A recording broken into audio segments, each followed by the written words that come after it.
Le Moyen-Âge est à la mode et j'en suis très heureux parce que je crois que cette époque a été absolument décisive. Et si je m'étais retrouvé au Moyen-Âge, il m'aurait probablement fait frire sur un bûcher comme hérétique. Passion médiéviste, les hors-séries. Je comprends, ça change et ça ne change pas, quoi.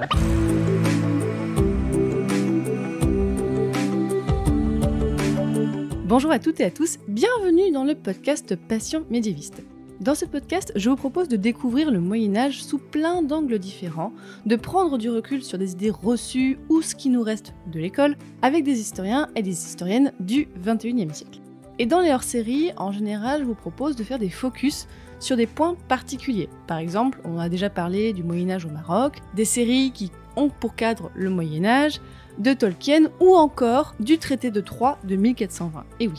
Et aujourd'hui, je vous propose un épisode sur un texte et on va dire même un concept du Moyen-Âge important, la loi salique. Et pour parler de la loi salique, j'ai le plaisir de recevoir Magali Coumer. Bonjour Magali. Bonjour. Magali, donc tu es historienne et professeure d'histoire médiévale à l'université de Tours. Tu es plutôt spécialiste du Haut Moyen-Âge, des peuples barbares, oui. Tu m'as autorisé oui, à on utiliser peut dire des barbares, en tout cas ils Voilà. sont vus comme ça. Et aussi spécialiste de la Bretagne. Avec toi, on va parler de la loi salique, ce texte qui a beaucoup été utilisé au Moyen-Âge, dont on parle souvent, mais après, on ne sait pas forcément ce que c'est. Je pense qu'il y a peut-être plein de personnes qui nous écoutent qui ne savent pas du tout ce que c'est. On va expliquer en quoi c'est important et en quoi vraiment l'étudier est aussi important aujourd'hui. Alors on va vraiment partir du tout début. Quelles sont les premières mentions de la loi salique dans l'histoire médiévale ? Alors la première fois qu'on trouve les mots lex salica, c'est dans la deuxième moitié du VIe siècle, donc après 550, et c'est une expression qu'on peut entendre de différentes façons. C'est-à-dire que loi salique, ça veut dire loi ancienne des Francs, mais ça peut être pris au sens large. Donc on a des mentions où on dit on fait comme ça, comme dans la loi salique, on n'a pas l'impression que ça soit quelque chose de précis. Et puis, plus tard, mais c'est seulement plus tard, on a les premiers manuscrits qui comportent un texte qui s'intitule Lex Salica et qui comporte des articles de loi. Donc, si un tel fait ceci, il sera condamné à tant d'amendes. En général, c'est des amendes, il y a parfois la peine de mort. Et c'est une suite d'articles organisés de façon un peu spéciale où à chaque fois, il y a le délit, si quelqu'un fait ceci, la condamnation, et l'ensemble est réparti en, alors là, ça devient déjà compliqué, 65 à 130 chapitres, ça dépend des fois. Et dedans, on a des articles qui se suivent, alors qui sont très curieux parce que c'est une logique qui nous est étrangère, on va dire. Le principe, c'est qu'il n'y a aucune généralisation. À chaque article, on va trouver une amende pour un cas précis, mais il n'y a pas d'ordre évident et la logique, c'est vraiment le détail. Donc, par exemple, si quelqu'un vole un porc qui a 3 ans d'âge, telle amende. S'il vole un porc qui a 2 ans d'âge, telle amende. En fait, c'est la même, mais on a quand même un article séparé.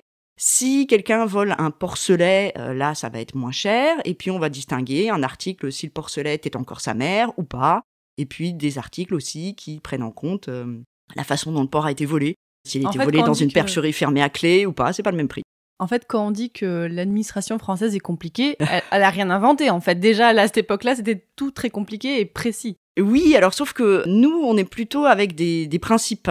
Et là, on a vraiment quelque chose, on a l'impression que c'est l'étape antérieure. C'est-à-dire qu'on a des suites d'amendes qui correspondent à des cas précis, et on imagine qu'à partir de là, nous, on a envie de déduire des principes. Voilà, si le porc est adulte, ça coûte plus cher que si le porc est petit. Et c'est pas ce qui est marqué. Et donc là, on a vraiment quelque chose de très détaillé et qui, rentre dans des détails. Alors, je vous ai dit les cochons parce que c'est pas ça qu'on met en valeur, mais il y a aussi des cas plus graves, des cas de viol, par exemple. Quelle est la peine pour un viol ? Alors, ça dépend qui on viole, dans quelles conditions, etc. On parle déjà de viol dans ce texte-là ? Ou c'est, oui. Il y a quels mots qui sont utilisés pour ça ?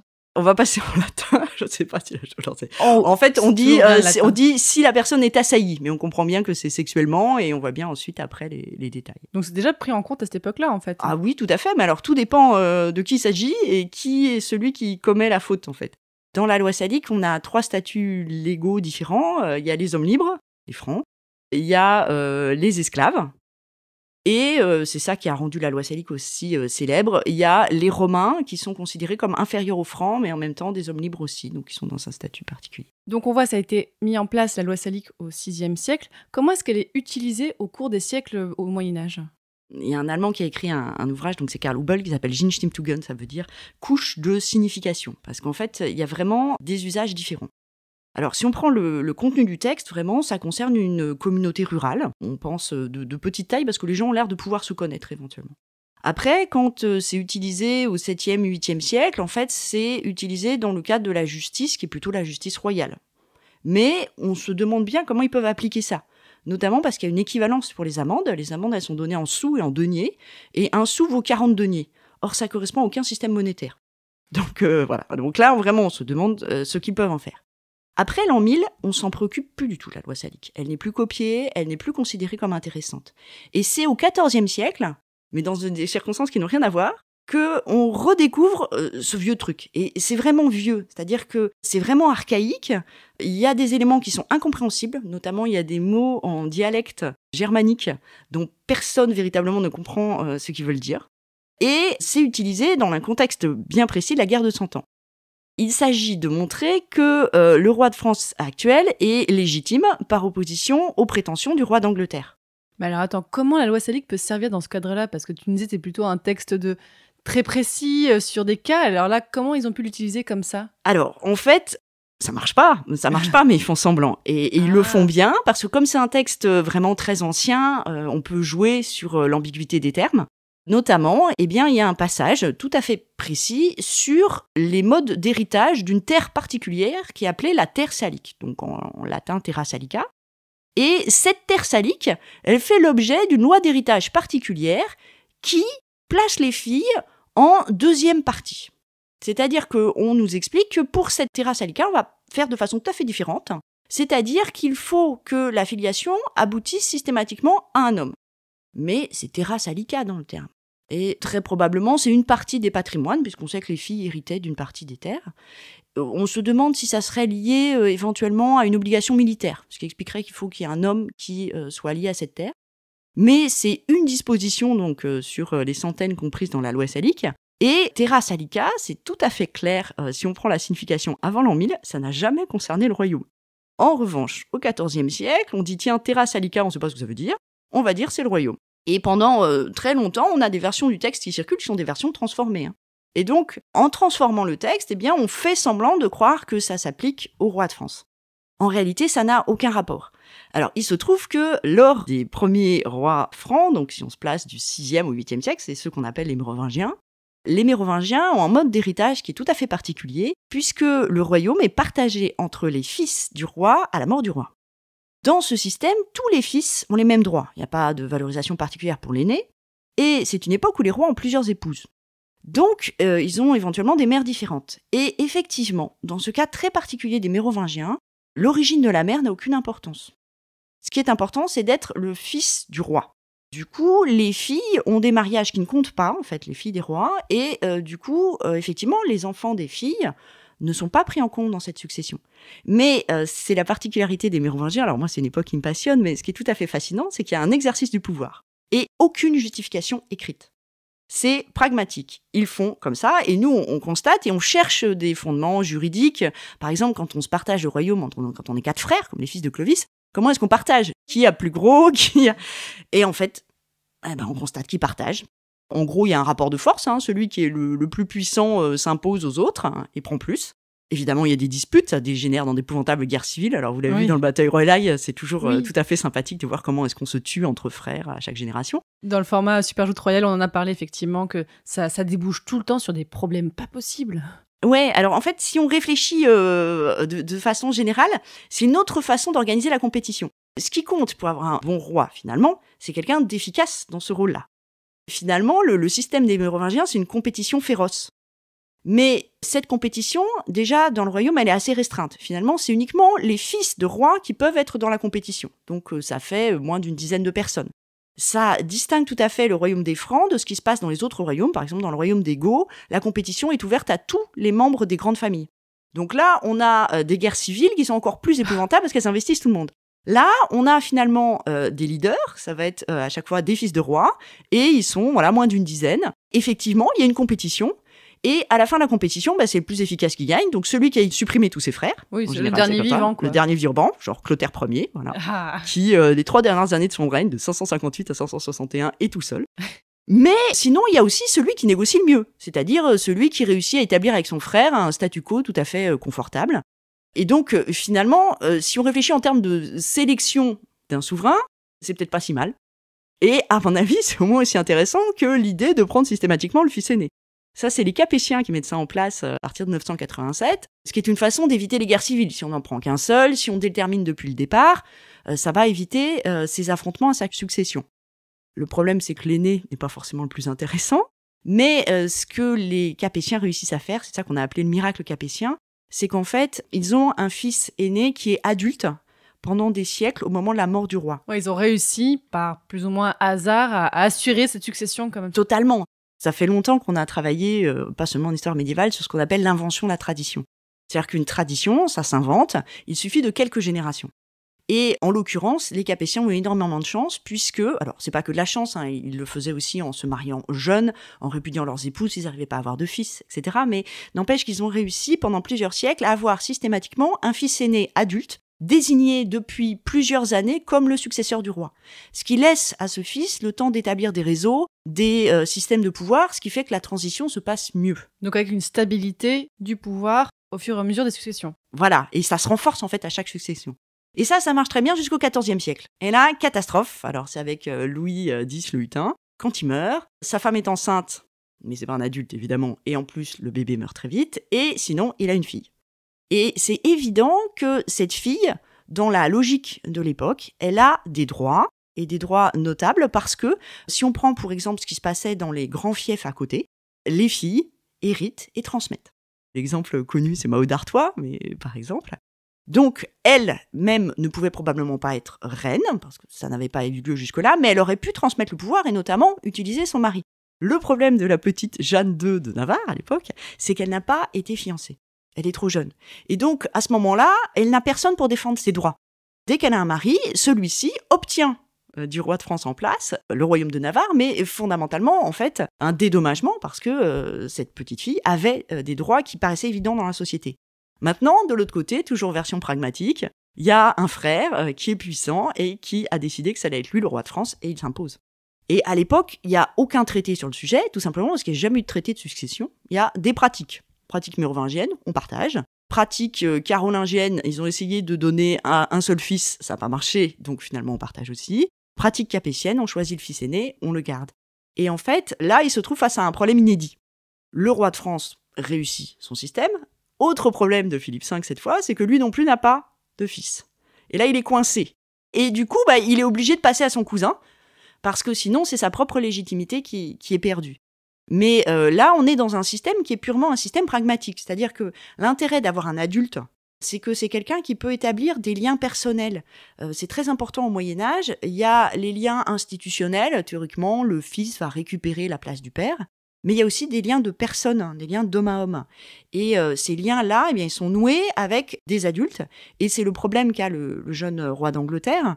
C'est qu'en fait, il est trop jeune quand il hérite pour avoir eu le temps, lui aussi, de créer un réseau, notamment un réseau d'aristocrates français, continentaux, qui lui soient fidèles. Et donc, il est coincé et il ne réussit pas par la suite à faire valoir ses droits. Mais si on est dans une logique juridique, il n'y a pas de problème. Ça passe par les femmes. C'est pas les femmes qui exercent le pouvoir, mais elles transmettent la légitimité. Oui, parce que là, pourquoi le roi d'Angleterre arrive dans l'histoire ? C'est que à ce moment-là, lui est fils d'une fille de roi de France, donc il dit « Ah, mais regardez, moi, je peux être légitime ». Et en fait, c'est à ce moment-là qu'on va dire « Le royaume de France ne peut pas passer par femme ». C'est ça ? Oui. Alors, ce qui est tout à fait extraordinaire, c'est que, alors ça, c'est des recherches qui ont été faites récemment, c'est que, donc, il y a une querelle entre le roi de France, désormais, et le roi d'Angleterre, qui prétend avoir des droits. Et les juristes s'en mêlent, et on se demande si, au départ, ce ne sont pas des juristes du roi d'Angleterre qui ont été exhumés la loi salique. C'est vraiment l'exhumer, hein, c'est parce que c'était vraiment quelque chose, depuis l'an 1000, on s'y intéressait pas, et puis au XIe siècle, on a redécouvert le droit romain. Et le droit romain, par opposition à ce que je disais, avec ces articles systématiquement séparés qui prennent des cas, alors que c'est des cas semblables qui aboutissent aux mêmes amendes, le droit romain, au contraire, c'est un droit de grands principes, tel que ça a été refait dans les codes, comme le code de Justinien. C'est tout à fait impressionnant sur le plan intellectuel. Et donc, pour les juristes, il n'y a pas photo. Vraiment, le droit romain, c'est beaucoup mieux, c'est beaucoup plus impressionnant que cette espèce de truc qu'on ne comprend pas et qu'on a oublié, en fait. Mais c'est archaïque. Et donc là, le côté archaïque plaît beaucoup. Et finalement, les juristes au service du roi d'Angleterre peuvent aussi utiliser la loi salique puisque ça montre bien que certes les femmes viennent en deuxième partie, mais qu'elles viennent quand même. Donc eux aussi, éventuellement, ont été recherchés ce truc-là. Là, c'est vraiment une question d'interprétation. Ah, complètement, avec un passage qui de toute façon ne concerne pas le royaume. C'est-à-dire que fondamentalement, ça n'a rien à voir avec la succession royale. Alors ce qui plaît aussi beaucoup, c'est que ça n'a pas de rapport avec l'Empire.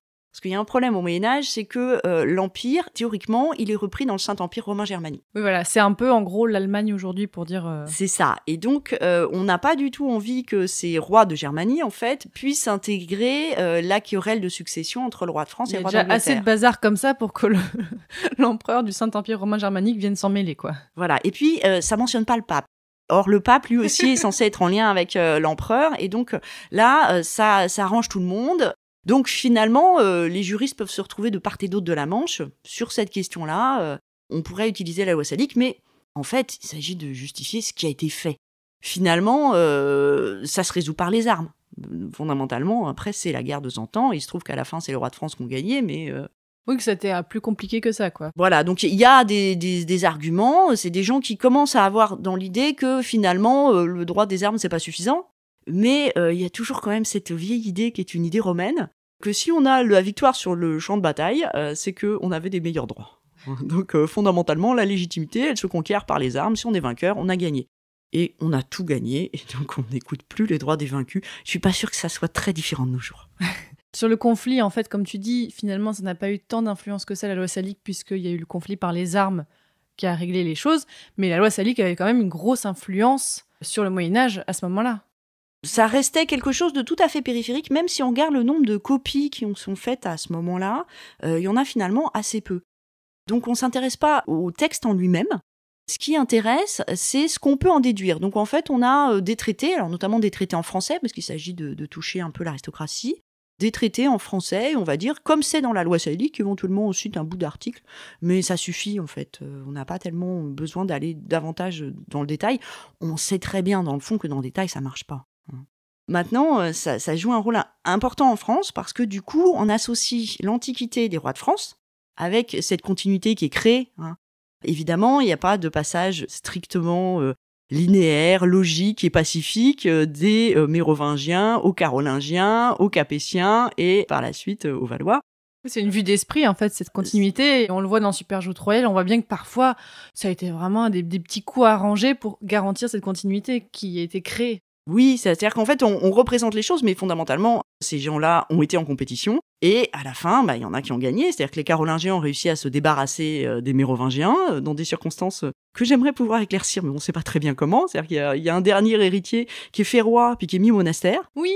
Et voilà, et par la suite, on n'en parle plus, et j'aimerais beaucoup savoir ce qui s'est passé véritablement, comment il est mort, par exemple. Et on constate à chaque fois la même chose, c'est-à-dire de même lorsque Hugues Capet arrive au pouvoir, c'est parce que c'est lui qui a le meilleur réseau de soutien. Mais fondamentalement, il reste un Carolingien qui pourrait très bien réclamer ses droits sur le plan strictement juridique. Il y a un Carolingien qui est disponible. Donc à chaque fois, il y a une création comme si c'était une nécessité que ça se passe ainsi. Absolument pas, on est dans des querelles d'hommes, voilà. Et en général, ça se résout par les armes, de nous. Donc là, on a un peu expliqué effectivement comment la loi salique a été utilisée au Moyen-Âge.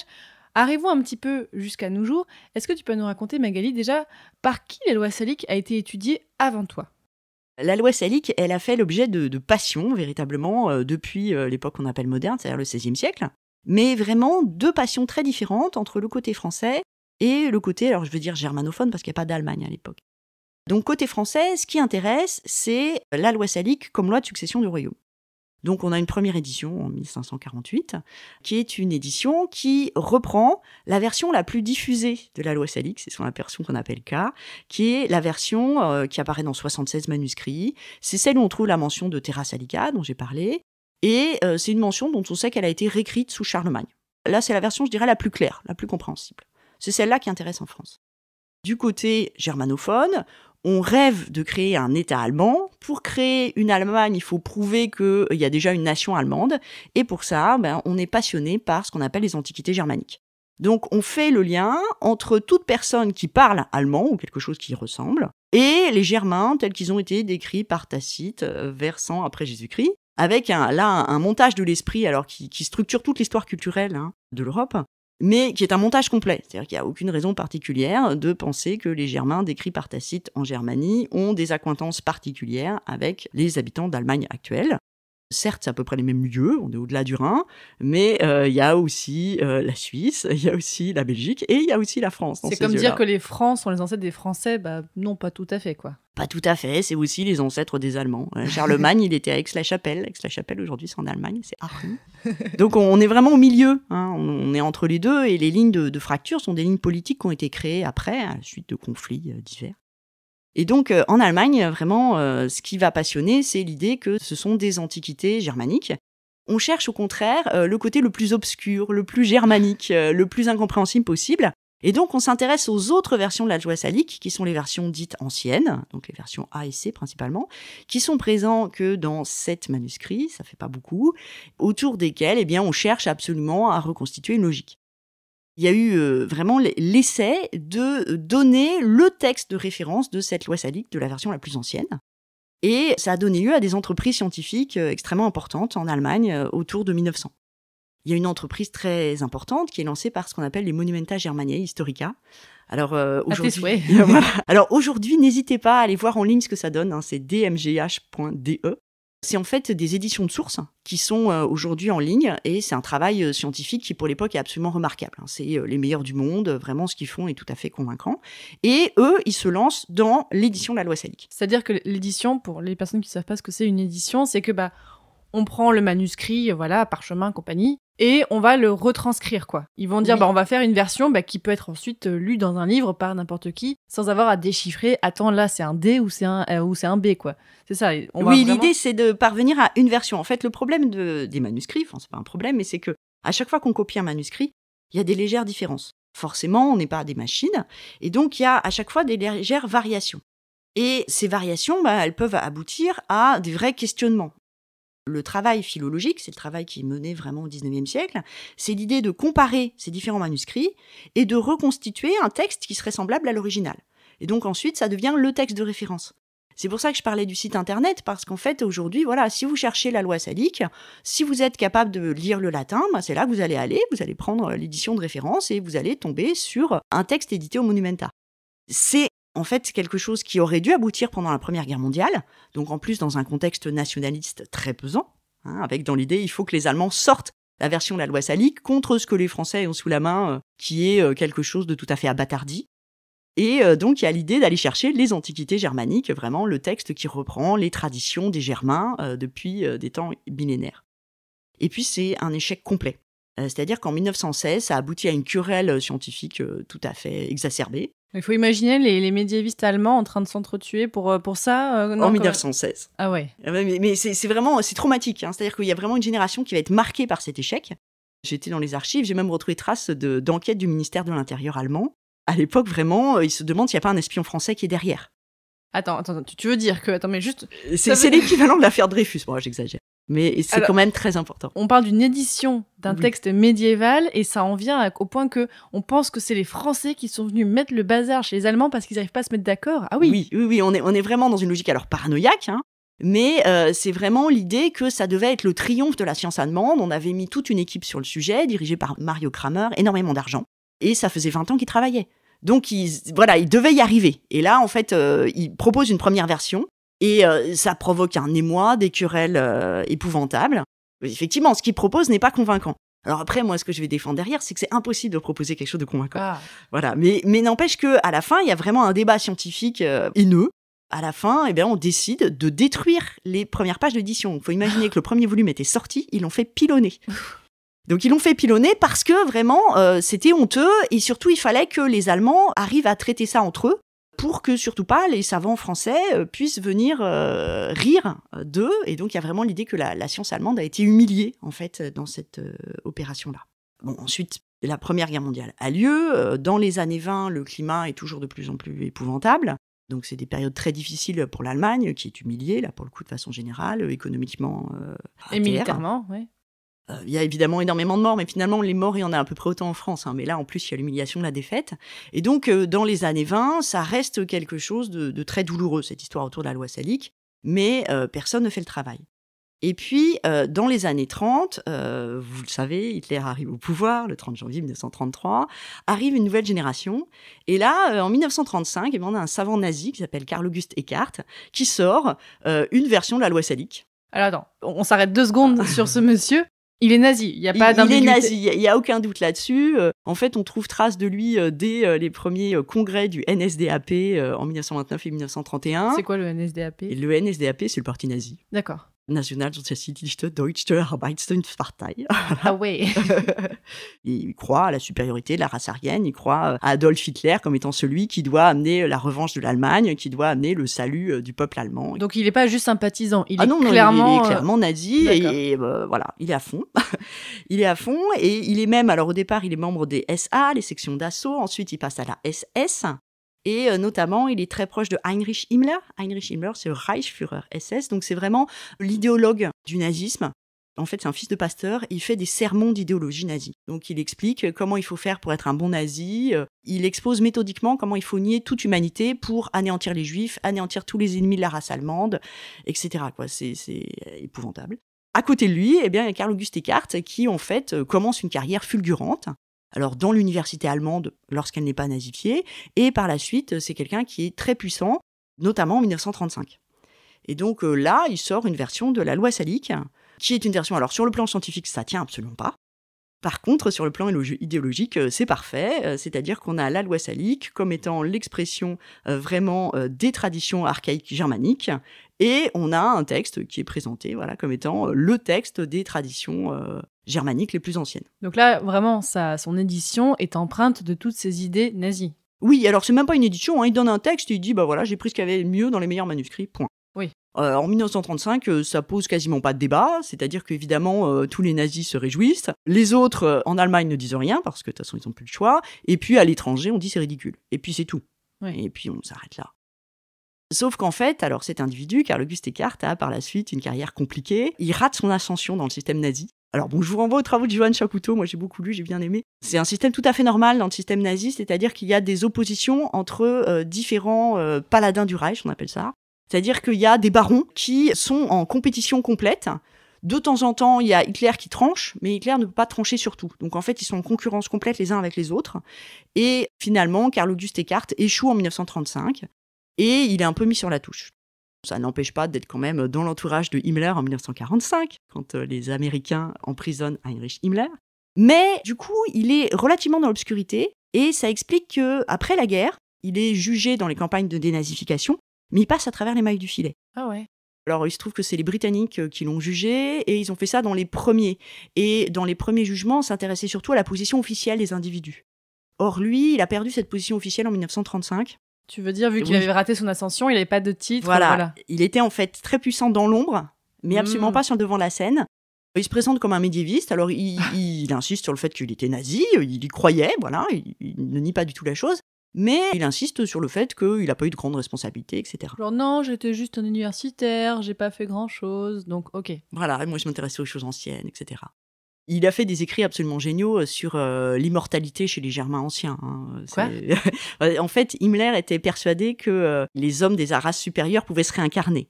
Et donc, Karl August Eckart, qui travaille pour lui, exhume des vieux textes pour prouver ça, en fait. Donc, voilà. Donc, on est vraiment dans une science qui n'a pas vraiment un aspect scientifique. Et en fait, tout ceci passe à la trappe. Les Britanniques le voient pas et finalement, ils l'autorisent à exercer son métier. Ça va. Ça va. Ce qui est très curieux, c'est logique dans l'Allemagne d'après-guerre, mais c'est que malgré cette autorisation, il n'y a aucune autre université qui veut de lui. Parce que les médiévistes, en fait, ils savent. Ils savent, quoi. Voilà. A priori, je pense que c'est ça. Ils savent. Je soupçonne aussi que ce type est odieux.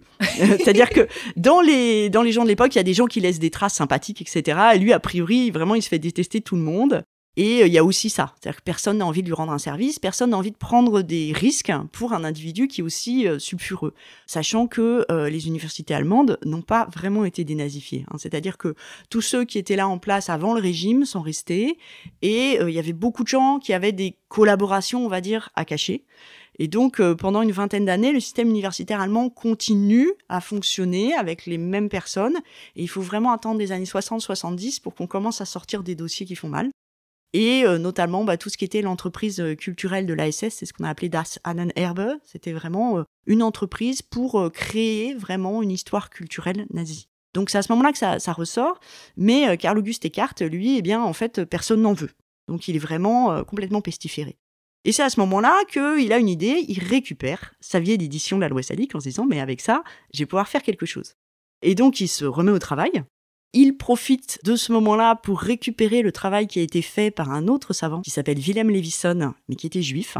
Wilhelm Levisson travaillait lui aussi au Monumenta, mais à partir de 1935, les juifs n'ont plus le droit de publier. Vous connaissez la nuit de cristal, etc. Donc tout le monde savait très bien qu'il était menacé.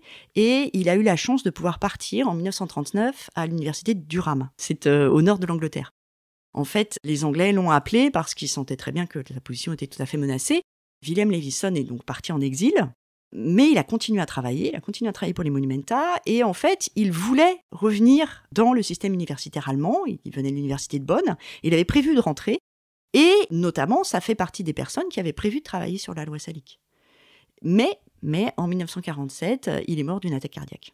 Ah, ok, donc pas de chance. Du coup, évidemment, c'est quelqu'un qui aurait pu jouer un rôle vraiment très important pour l'histoire médiévale en Allemagne. Mais voilà, tout est arrêté. Et du coup, Carl-Auguste Eckardt sait qu'il a le champ libre. Donc à ce moment-là, il a l'idée de se refaire une position académique, en fait, avec ses travaux sur la loi salique. Et donc là, il lance une série d'éditions qui, au départ, sont des éditions qui reprennent vraiment son travail antérieur. On prend les manuscrits, on enlève tout ce qui n'a pas l'air germanique, et on fait le texte de référence. Mais en gardant tout le côté nazi ?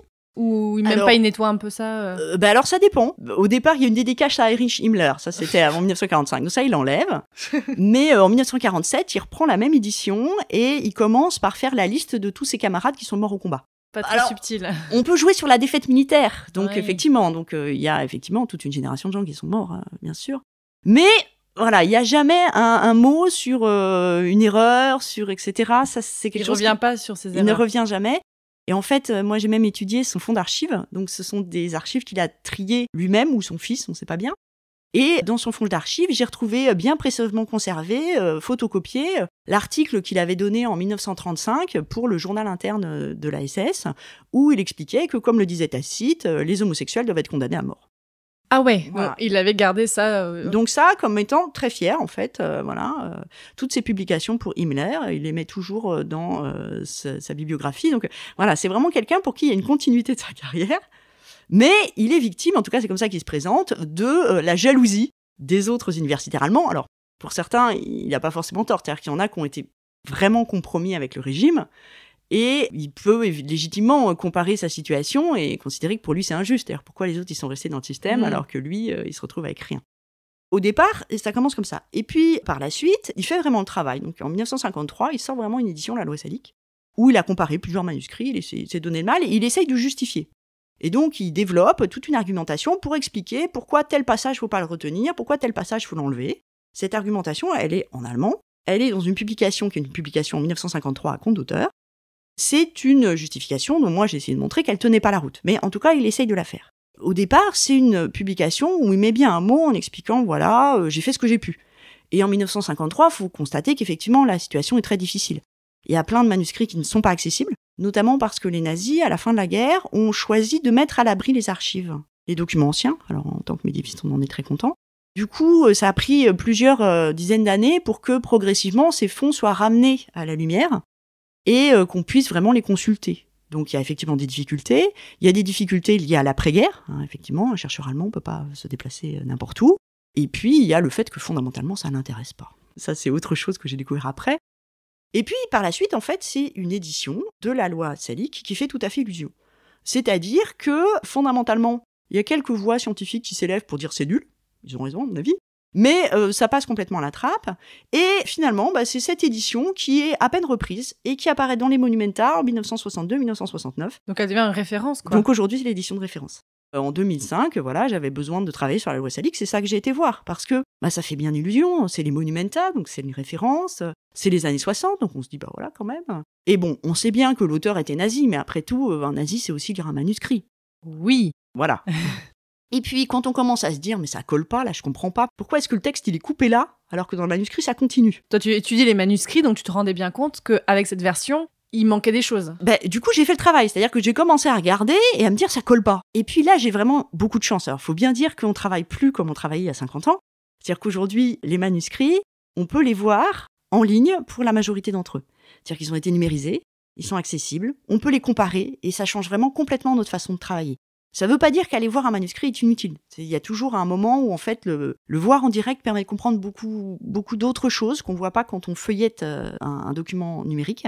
Et il faut imaginer que cette édition, elle a fait illusion parce que aller voir ces 91 manuscrits, c'était quand même compliqué. Et du coup, en général, on s'en tient à l'édition de référence et on ne va pas plus loin. Et en fait, moi, j'ai été voir les manuscrits, je me dis, mais ça colle pas. Ça colle pas. Ils coupent là, ça n'a aucun sens. Et en fait, j'ai commencé à découper, à considérer et à voir que fondamentalement, c'est un subterfuge, c'est un montage, c'est assez génial pour arriver à faire sortir ce qu'il y a dans les manuscrits. C'est-à-dire qu'il a complètement évacué le côté chrétien, qui est présent dans la loi salique. Il a complètement évacué les rois. Or, les rois sont toujours associés à la loi salique. Toujours, systématiquement. Il a complètement évacué le fait qu'il est impossible de mettre les manuscrits d'accord. Vraiment, il faut tout découper dans les manuscrits pour arriver à faire ressortir le texte commun. Mais finalement, ce texte commun, il n'apparaît jamais comme ça et on ne peut pas expliquer comment est-ce qu'on passe d'un manuscrit à l'autre. Alors, l'idée, c'est la méthode philologique. C'est-à-dire, l'idée, c'est qu'à chaque copie, le copiste rajoute des erreurs. Il écrit le même mot 2 fois, il recopie 2 fois le même passage, ou surtout, il oublie. C'est ce qu'on appelle un saut du même au même. C'est-à-dire qu'on lit dans la phrase, on s'arrête à un mot, on copie, et puis les yeux partent rechercher le mot. Donc là, il y a vraiment le côté erreur humaine dans la transmission des manuscrits. Erreur de copie. Sauf que, dans ces cas-là, on compare les différentes versions et on reconstitue la version originale. Or, pour la loi salique, c'est totalement impossible. Il n'y a pas de version originale. Ou en tout cas, si on a une, elle ne nous a pas été transmise, on ne peut pas la recréer. On ne peut pas juste prendre la plus ancienne qu'on a sous la main ? Non, parce que les manuscrits, ils sont tous postérieurs à 750, donc on a un trou. Et les plus anciens ne sont pas réconciliables entre eux. D'accord. C'est-à-dire que vraiment, ils présentent des versions différentes, avec des articles en plus, en moins, rajoutés à des endroits différents. Parfois, il y a une disposition de plus, de moins, etc. Et donc, la seule solution pour s'en sortir, en tout cas moi, c'est ce que j'essaie de mettre en avant, c'est de mettre en avant l'intelligence des copistes. C'est-à-dire qu'ils n'ont pas juste recopié un texte, ils ont arrangé le texte. Et donc, ça veut dire qu'il faut qu'on voit les choses différemment. C'est pas un texte archaïque qui est transmis, c'est un texte qui est transformé. Parce que la loi écrite n'est qu'un support de la façon dont on rend la justice.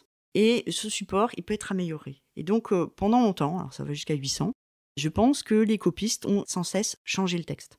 Pour eux, il est sous autorité royale. Donc, il y a toujours un rappel de Clovis, par exemple, de Childebert, de Clotaire, des premiers rois mérovingiens. Donc, pour eux, c'est un texte qui vient des rois mérovingiens. Mais, systématiquement, ils le transforment. Potentiellement, ils représentent ça sous le signe d'une actualisation. C'est-à-dire qu'ils considèrent qu'il y a des passages qui sont obsolètes, on peut les enlever, on peut reformuler les choses. Et donc, c'est un texte vivant. Pendant longtemps, c'est un texte qui évolue. Alors, on connaît ça très bien pour les généalogies, par exemple. Les généalogies sont des textes vivants, dans la mesure où on rajoute des branches quand il en manque pour pouvoir trouver les ancêtres des bonnes personnes. Et c'est pour ça que c'est totalement impossible de reconstituer ce qui a pu être un texte original, mais voilà. Donc c'est pour ça que quand tu t'es confronté au texte du nazi, pour résumer, tu t'es dit, mais en fait non, ça va pas du tout. Ça marche pas.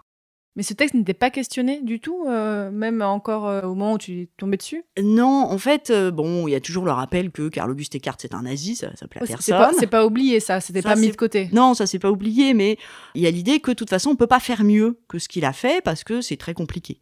Aujourd'hui, je pense qu'on peut faire mieux, mais ça c'est aujourd'hui. Je pense qu'on peut faire une édition électronique. C'est-à-dire que le problème d'une édition papier, c'est qu'on est sur 2 dimensions seulement. Donc, on ne peut pas représenter, là, il y a 7 manuscrits fondamentaux. Eckhart, il essaie de les présenter en colonne. Mais en fait, rien que pour les présenter en colonne, il faut déjà présenter un passage qui serait parallèle. Or, ils sont pas au même endroit. Donc, on peut pas faire d'un côté la continuité du texte et de l'autre les passages parallèles. Sauf qu'aujourd'hui, on peut faire ça de façon électronique. Donc, ce qui est tout à fait faisable, ça serait un système électronique où on aurait le texte, le renvoi au manuscrit, la traduction, évidemment, c'est pourquoi pas. Et puis, comme ça, on peut naviguer en 3, 4, 5 dimensions, en fait, sur un document électronique. Donc ça, on peut le faire aujourd'hui.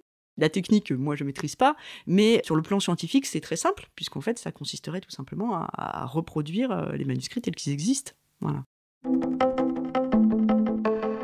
Selon toi, Magali, est-ce qu'il faudrait changer ce qu'on dit aujourd'hui de la loi salique dans les manuels scolaires ?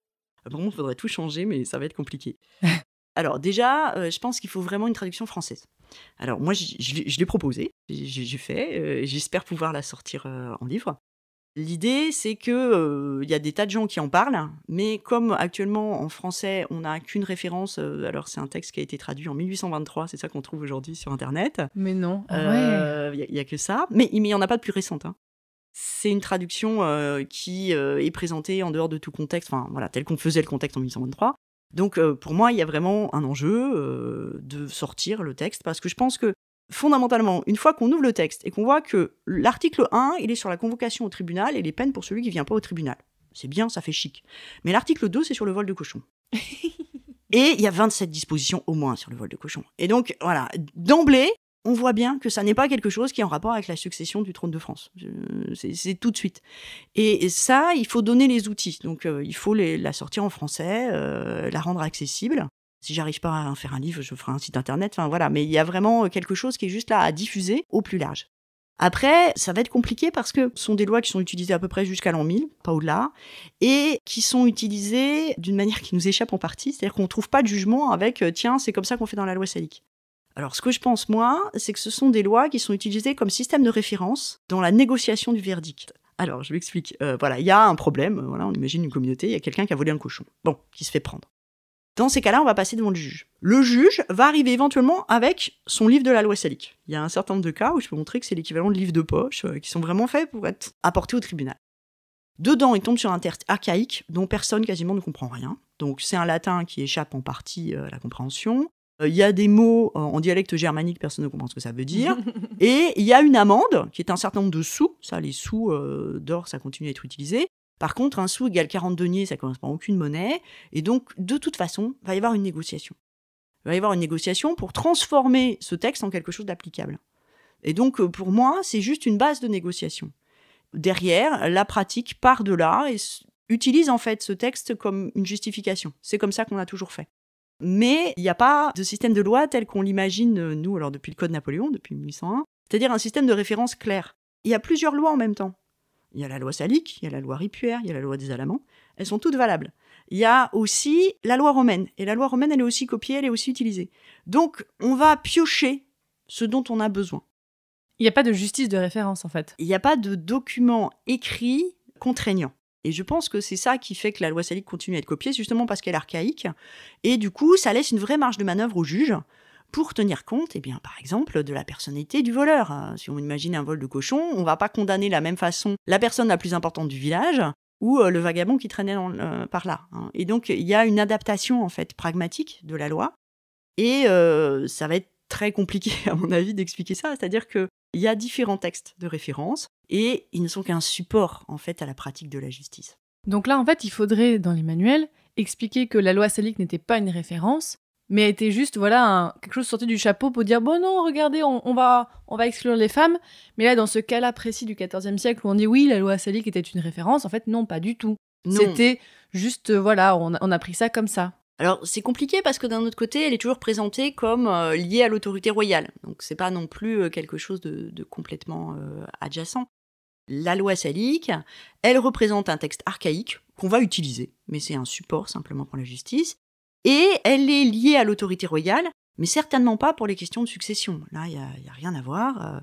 Ça, c'est vraiment une vue de l'esprit. Au XIVe, XVe siècle, on utilise ça pour justifier des choses, en fait, injustifiables. Mais il faut bien voir que c'est aussi une vue de l'esprit que de considérer que l'exercice du pouvoir pourrait être organisé par des règles et non pas par des rapports de force. Or, en fait, c'est le résultat d'un rapport de force.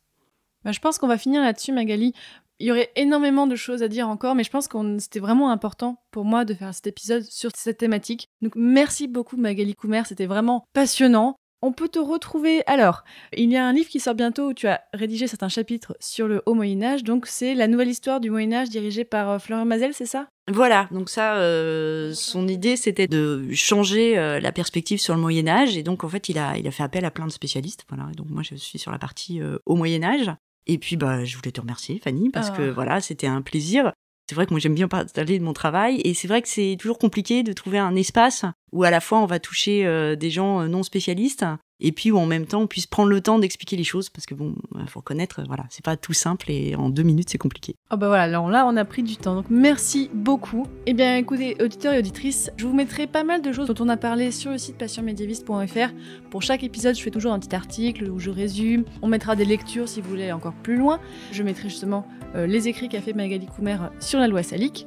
Oui, il y a aussi un ouvrage d'Eliane Viennot, alors, qui est vraiment sur la longue durée, sur la façon dont on a utilisé cette loi salique après. Et n'hésitez pas, bien sûr, si vous voulez en savoir plus sur le Moyen-Âge, à aller écouter tous les autres épisodes de Passion médiéviste. Voilà, j'en ai quand même fait pas mal.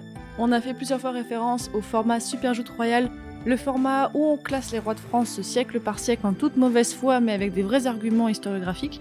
Là, à l'heure où sort cet épisode, vous avez pu écouter l'épisode justement sur la première partie du XIVe siècle, où on parle beaucoup justement de cette histoire de comment en fait la loi salique a été sortie du chapeau pour justifier mais non, le roi d'Angleterre il peut pas, et oui après guerre de 100 ans et compagnie, hein, toute une histoire. Voilà, allez voir sur passionmédiéviste.fr, mais aussi sur toutes les applications de podcast, vous pouvez retrouver le podcast là où vous écoutez, j'espère que ça vous plaira, et je vous dis à très bientôt pour un prochain épisode de Passion médiéviste.